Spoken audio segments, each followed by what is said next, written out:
They had 3,500 naira, no food, no electricity, no hope for Christmas. Then, just as the clock was about to strike midnight on Christmas Eve, someone knocked on their door and everything changed. The Ademi family sat in darkness, 5 souls under one roof. Papa Ademi, steady and tired, Mama Ademi quietly holding on to hope, Tola 17 trying to shield herself from shame, Kunal 14 feeling hunger gnawed at his small frame, and Grandma 80 who had seen too many hard winters to be easily shaken. The room smelled faintly of old wood and damp clothes. The silence was heavy, broken only by Kunal's stomach growling. Mama suggested softly, I have Gary, we can make eba.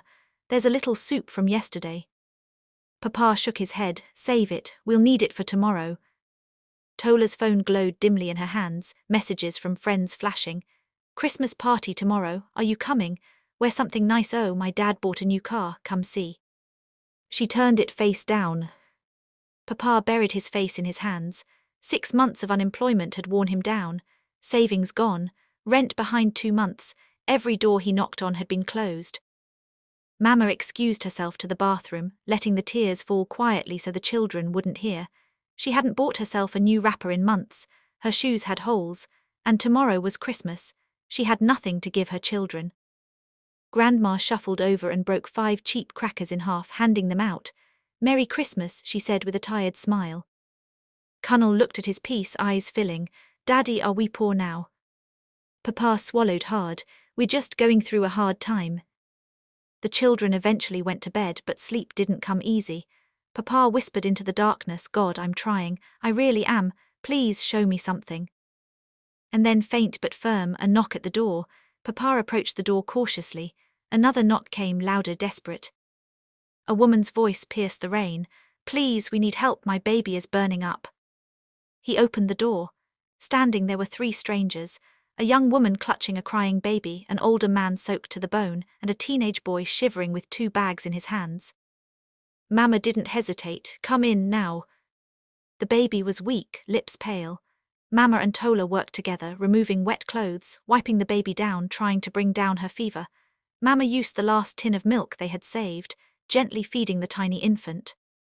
The woman cried quietly, whispering thanks. We knocked on 5 houses, 5, everyone turned us away. The teenage boy pulled Kunal aside.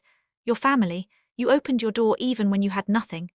That tells me everything about who you are. The rain grew heavier, the visitors couldn't leave. Mama insisted they take the mattress while she and the children sat on the floor.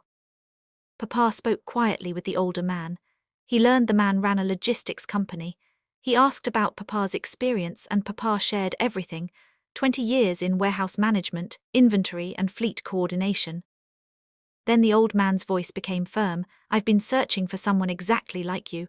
Come to my office after Christmas. Bring your CV, let's talk. Papa could barely breathe. He woke Mama, whispering the news.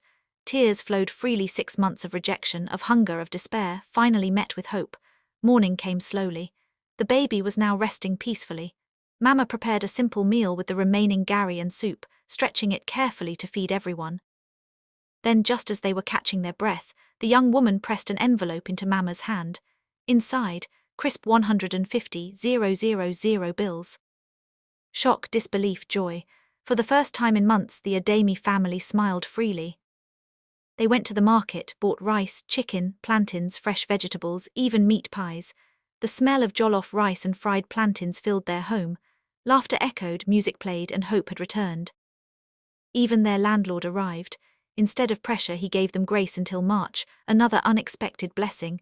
The family sat down together, simple meal, humble portions, but every bite was shared with gratitude.